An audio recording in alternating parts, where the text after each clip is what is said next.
Salut à tous, c'est Steven et aujourd'hui je vous présente DocFlow, un nouveau tweak Cydia qui va vous permettre, vous le voyez, d'avoir des effets en 3D sur les icônes qui se trouvent dans votre doc. Donc dans le panneau de réglage, premièrement on retrouve une option qui permet de le mettre à on ou à off.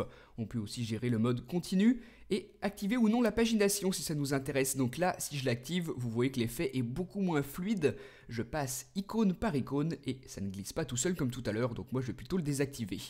On peut aussi choisir d'afficher ou pas le nom des applications dans le doc. Donc voilà ce que ça donne lorsqu'elles sont activées. Donc suivant l'effet qu'on choisit, c'est pas franchement joli. Donc moi, pareil, je désactive cette option. On peut aussi centrer l'icône sélectionnée.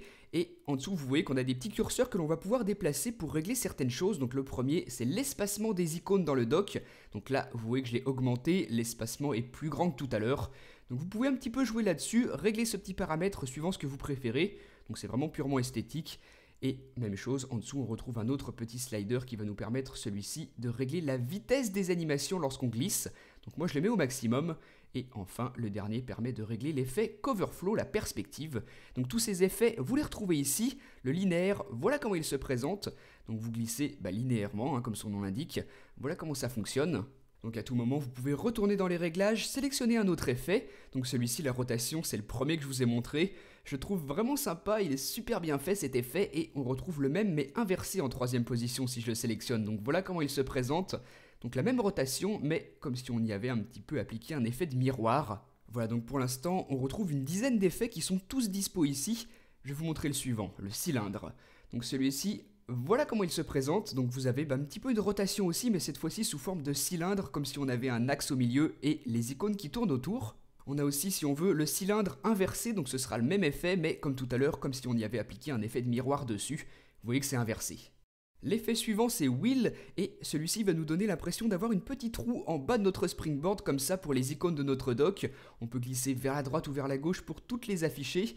Et ça défile de cette manière, donc plutôt sympa aussi cet effet. Ensuite, j'ai Step Up and Away, le voici, avec toujours une roue, mais avec un effet de perspective dessus.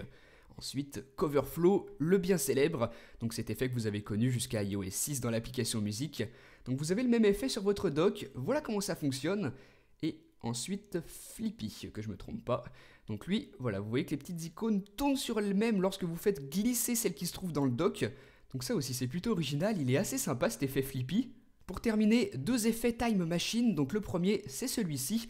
Lorsqu'on glisse, voilà la nouvelle animation qu'on a sur les icônes qui se trouvent dans notre doc. Donc l'effet Time Machine, inspiré de Time Machine, l'application sur Mac. Donc voilà, ça défile comme ça, super effet lui aussi. Et enfin, si on retourne dans les réglages, on va trouver le dernier, Time Machine, mais inversé. Donc encore une fois, on va retrouver l'effet de miroir appliqué dessus. Ça glissera cette fois-ci dans l'autre sens. Donc voilà comment tout ça fonctionne, super tweak, s'il vous intéresse, il s'appelle donc DocFlow, comme ceci, disponible sur le Cydia Store au prix de 2$ sur la source de ModMyEye, et qui propose pour l'instant une dizaine d'effets plutôt sympathiques pour le dock de votre appareil, et j'imagine qu'au fur et à mesure des mises à jour, d'autres effets s'ajouteront. Donc dites-moi dans les commentaires ce que vous avez pensé de tout ça, et à très bientôt pour une prochaine. Salut!